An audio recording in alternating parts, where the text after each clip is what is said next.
안녕하십니까? 네. 안녕하십니까? 저희 그 대륙조선사연구회에서 다시 유튜브 영상을 다시 시작하게 됐습니다. 그래서 오늘부터 해서 2주에 한 건씩 영상을 올리는 거로 계획을 잡았습니다.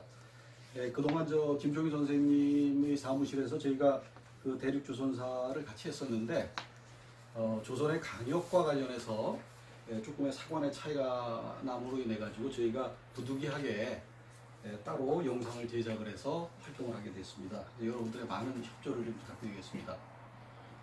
먼저 이제 저희가 오늘 할 것은 백두산이 과연 어디이냐, 역사상의 백두산이 어딘지가 확정이 되면은 우리가 조선의 강역을 확정시켜 나가는 데 있어서 굉장히 편리할 수가 있는데 지금 대륙조선 1세대 분들이 하시면서 바뀌신 부분은 사실상 이쪽으로 보시면서 음산산맥을 백두산으로 와오셨습니다. 그런데 우리가 계속 연구를 진행하면서 본 바로는 결론적으로 말씀드린다면 이 알타이산, 약 4,500고지가 되는 이 알타이산이 조선의 백두산으로 지금 확정이 되었습니다. 이것은 이제 서지상의 기록과 구한말에 이 백두산을 탐험을 했던 외국인들의 기록을 통해 가지고 얼마든지 보증이 되는 부분이기 때문에 그것은 차차 말씀드리기로 하겠습니다. 먼저 이제 대륙조선을 우리가 얘기할 적에 과연 대륙조선이 뭐냐? 그래서 이제 대륙조선사는 무엇인가에 대해서 제가 간단하게 우리가 또 왜 이런 걸 하고 있는지에 대해서 간단하게 설명을 좀 하도록 하겠습니다. 가령 이제 대륙조선사다 그러면은 우리는 여태까지 그 강단사학이나 시민사학에 의해 가지고 현 이 반도가 우리 조선역, 삼한조선역사 5,000년의 터전이라고 여태까지 교육을 받아왔는데, 대륙조선사라는 것은 조선의 역사가 그 시원부터 1910년 한일 합방 때까지 강역은 바로 현 대륙 이쪽이었다라는 것을 갖다가 고증해 나가면서 찾아가는 과정의 역사가 바로 대륙조선사입니다.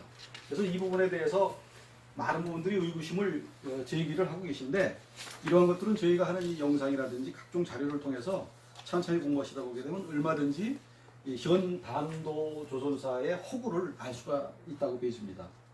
이제 가장 많은 의문들 하시는 것이 유물인데, 유물에 대해서는 오늘 다 할 수는 없지만 이따 간단히 한 개 보도록 하고요. 가령 이제 이 반도를 기준으로 할 적에, 자 보십시오. 남쪽에 있는 것만 보더라도 우리가 호남 호소를 갖다가 지정을 하는데, 여기가 호남입니다. 호남. 전라남도, 전라북도 호남인데, 요 북쪽을 우리가 충청도라 그랬는데 우리는 여기 호서라 그러죠. 호서. 충청남도와 북도를. 그러면 호남의 위쪽에는 호북이 있어야 되는데 왜 우리는 호서라 하는지 이유를 설명할 수가 있어야 됩니다. 그 다음에는 충청남도와 충청북도는 남북의 개념인데 이 반도에서 보게 되면 좌우의 개념으로 되어 있어요. 그럼 이것도 설명을 할 수가 있어야 됩니다. 즉 뭔가 잘못됐다는 것이죠. 그 다음에 이제 우리 역사에서는 기호지방이다라 그래가지고 이 호남, 호북지방과 경기도의 기전천리라는 이 경기도 지역이 같이 붙어 있었다 그러는 건데, 우리는 사실상 이 전라도가 아니라 충청도랑 붙어 있습니다, 이게. 그러니까 우리 서지상에 나오는 기록이랑 맞지를 않는 것이라고 볼 수가 있는 것입니다.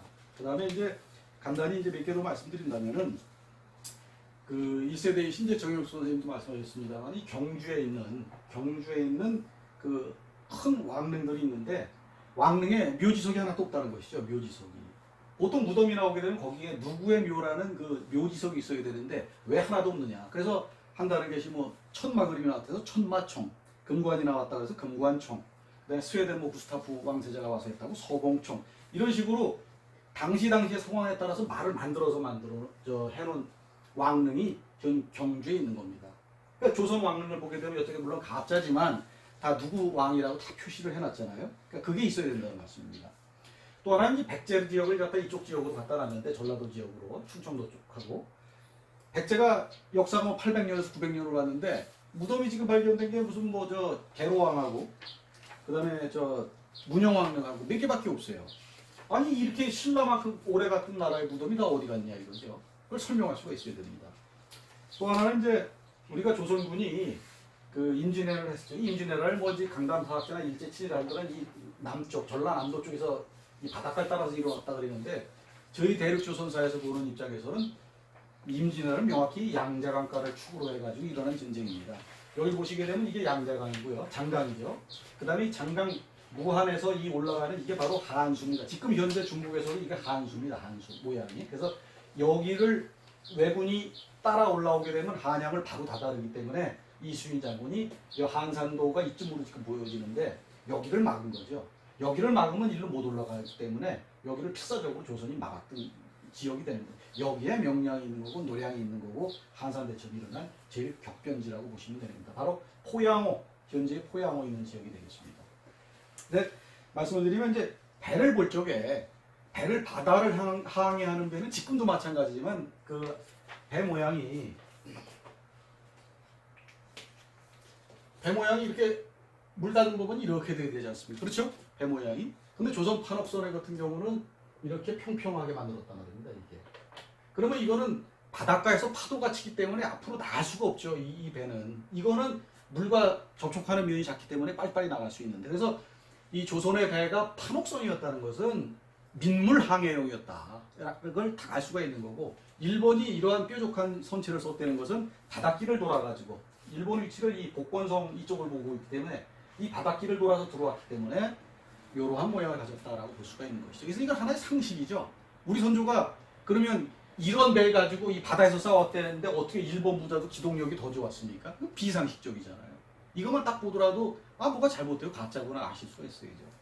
그 다음에 또 하나는 이제 조선에서 쓰는 화살입니다. 화살은 뭐 몇몇 분들이 분석을 해놨지만 이 조선의 활은 300볼 나가요. 300보. 300m. 지금으로 치면 300m고 이제 서양 양궁 100m 나갔다 그랬는데 옛날에 조선활이 그렇게 300m 나갈 수 있었던 것은 탄성이 좋아서 그런데 그 탄성의 원인이 바로 뭐였었냐면 물소 뿔을 썼다는 것이죠. 그래서 물소 한 마리에 이 화살 하나가 나옵니다. 그럼 조선군이 만약에 화살이 100만 정이다 그러면 물소 100만 마리가 필요한 거거든요. 그러면 여기는 물소가 안 나오는 지역이죠. 여기는 물소가 지금도 보게 되면 이쪽 지역이 물소의 자생입니다. 여기가. 그러니까 우리가 3단 논법으로 봐도 예? 물소는 양자강에서 난다. 조선의 화살은 물소굴로 만들었다. 그럼 조선은 양자강가가 있었다. 이게 3단 논법 아닙니까? 이를테면은 하나의 논리적으로 보더라도. 그래서 그러면은 일부 사람들이 뭐라 그러냐면 물소불을 수입을 해갔다 그럽니다. 아니 그러면 여기 있던 명나라나 청나라 놈들은 병신입니까? 저희들이 물소가 나오면 저희들이 화살을 만들면 되지. 왜 그 물소 화살을 못 만드냐고? 명이나 청이나 여기가 아니었기 때문에 못 만든 거죠. 여기가 조선이었기 때문에 그 화살을 만들어서 강력한 군사력을 가질 수가 있었던 겁니다. 그래서 우리가 루이스 프로이스라는 임진왜란 때 풍신수길 옆에서 그 조선에서 들어오는 장계를 일일이 검토하고 그걸 후세 기록을 남겼던 신부가 있어요. 그 신부가 이제 일본사라는 책을 써가지고 거기에 이제 임진왜란에 대한 기록이 있는데 거기에 이제 부산성 전투에 대한 게 나옵니다. 즉 정발 장군이 반도 식민사학에서 여기서 일어났다 그랬는데 그건 말도 안 되는 소리고요. 부산은 이제 이쪽쯤 어디로 보는 겁니다. 이쪽쯤에. 그래서 이쪽 지역에 우리 일본인들이 그 조선사 편수에서 맡은 건 조선은 멍청해서 당파 싸움이라 하느라고 전쟁 준비도 안 하고 가만히 있다 호되게 당했다 이러는데 실제 그 루이스 프로이스라는 사람이 쓴 기록에 보게 되면 일본이 1차 1만 5천 명을 가지고선 누구죠? 소호성 행장이 부산진에 도착을 하니 부산진 첨사 정발 장군은 이미 전쟁 준비를 완벽하게 하고 결사항전을 하더라. 결사항전. 그래서 전원이 다 죽을 정도로 한 명도 흐트러지지 않고 전쟁을 했다라고 기록이 되어 있어요. 그러면서 전쟁을 할 적에 조선군이 활을 쏘는데 얼마나 귀신처럼 쏘는지 쏘면 백발백중이더라. 그래서 저 화살을 막지 않는 한 우리가 부산진을 점령할 수 없다. 그래가지고 기록에 보게 되면 큰 나무와 나무 사이에 까만 천을 연결을 해서 이렇게 위로 올리니까 조선 궁수의 눈을 가리지 않습니까? 그래서 여기 기어 올라가서 함락을 시켰다라고 기록이 나와 있습니다. 나중에 뭐 추가적으로 한 말씀 더 드리면은 우리가 충주성 전투에서 조선은 사람이 없어서 여기죠. 사람이 없어서 신립장군이 조선군 8,000명을 데리고 와가지고 충주성 전투를 하다 다 죽었다 이렇게 돼 있어요. 8,000명이라고. 그런데 루이스 프로이스가 기록한 기록에는 조선군은 8만 명이 내려왔다고 기록이 돼 있습니다. 8만 명. 그러니까 뭐냐면 일본 놈이 실록을 갖다 위조할 적엔 10분의 1로 줄여버린 겁니다. 다 인간을, 사람을. 그래서 8만 명이 나와서 전투를 하다가 일본군이 엎드려 쏴 자세로 전투를 하는 바람에 전쟁에 졌죠. 많은 사람이 죽고 다 도망을 가해가지고 나중에 탄금대에서 남아서 마지막으로 결사항전했던 사람들이 8천 명이라고 나와 있어요. 그러니까 이걸 갖다 일본군들이 다 교열을 한 겁니다. 그러니까 교열했어도 후세 기록이 남아있기 때문에 우리가 그러한 증거를 하나 찾아갈 수 있는 것이다. 이렇게 볼 수가 있겠습니다. 그 다음에 이제 또 하나는 조선 문집에는 원숭이가 어마어마하게 많이 나옵니다. 원숭이가. 근데 여기는 아시겠지만 원숭이가 존재할 수가 없는 곳이죠. 그러면 우리 선조들은 남의 나라에 있는 원숭이나 항상 없습니까? 지금 그럼 현 한반도에서 저 시를 쓸 적이나 문집을 저 글을 쓸 적에 저 아메리카에만 있는 뭐 고음 저 북극곰 회색곰 얘기 쓰는 사람이 있습니까? 한 사람도 없잖아요. 근데 왜 나는 그렇게 똑똑하다 그러면서 왜 선조들은 바보 멍충이라 그러냐고요? 이게 자존심의 문제죠. 생각을 바꿔야 된다. 생각이 듭니다. 그 다음에 왕조실록에 보시게 되면 우리나라가 세계에서 가장 많은 오로라 관측 기록이 있습니다. 오로라 관측 기록. 근데 오로라는 북위 65도 선에서 발생이 되는 거로 지금 알려져 있습니다. 그럼 저 바이칼호 위쪽에서 오로라 관측을 했다는 거예요. 그럼 거기에 우리 관측소가 있다는 것이고, 그렇게 되면 우리 조선의 강역이라는 것이 더 넓어져야 되는 것이죠. 이건 과학인데 이 과학적인 걸 갖다가 아니라고 우기는 그 근거는 뭐냐 이거죠. 과학이면 인정을 해야죠. 그래서 우리가 이러한 지금 제가 일부만 추출을 했습니다만 이런 걸 가지고 우리의 역사가 여기서 5천년을 왔다는 것이 허구다라는 것을 갖다가 알 수가 있는 겁니다.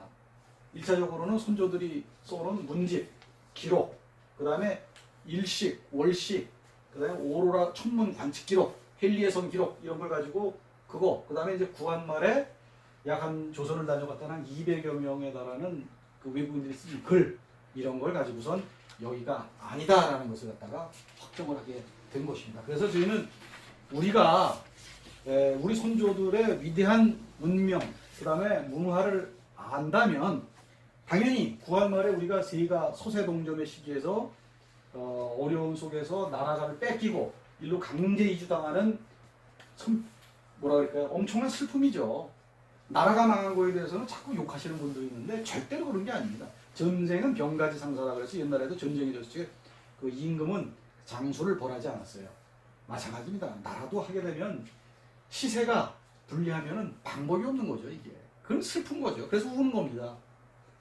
그런 슬픈 일이 있었기 때문에 우리가 이걸 알게 된 이상은 하나하나씩 고집을 해서 후세에 알려서 먼 훗날에 뭐 진짜 광개토대왕이나 그렇죠?